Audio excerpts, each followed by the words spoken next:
হুট করে প্ল্যান হইলো যে ঘুরতে যাবো।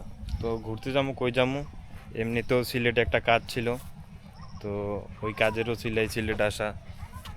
তো আসার পরে ভাবলাম যে খালি এই কাজটা করবো, একটু ঘুরা টুরাও যাই। তো ভাবছিলাম মনে হয় যে জাফলং যাবো, জাফলংয়ের ওই জায়গায় ঘুরা টুরা তারপর আর কি কাজটা করে তারপর যাবো।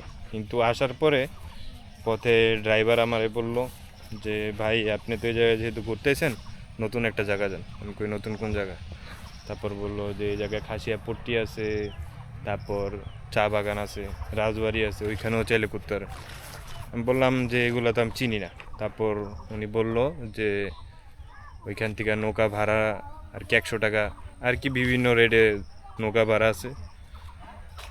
আবার চাইলে পার্সোনালি নিয়ে নিতে পারেন। আমি লোকালি আইছি, তো ঘুরতেছি, এখানে আসলাম ওই নৌকাতে কইরা। ওইখান থেকে যে একটা ঝর্ণা আছে, ওই ঝর্ণা দেখতেও যাবো আর একটু পরে।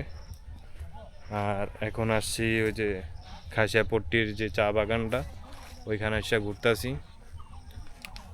একদম পুরা অসাধারণ দৃশ্য। চা বাগানের যে চা পাতাগুলা, সেগুলো পুরো পারফেক্ট। আর আশেপাশের ন্যাচারাল যে ভিউ, আর একটু সাউন্ড যদি অফ করি তাহলে যে সাউন্ডটা পাওয়া যায় পুরাই পিওর একটা সাউন্ড।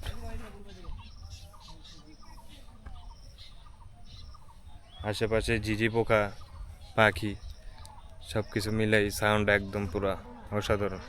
আমি মাইক্রোফোন হাতে ভুলে গেছি, যদি মাইক্রোফোন থাকতো আরও সুন্দর লাগতো সাউন্ড। সেই রাত্রে রওনা দিছি সায়দাবাজার থেকে, সিলেটে পৌঁছাইছি 6:30টার দিকে। ওইখান থেকে সরাসরি এইখানে।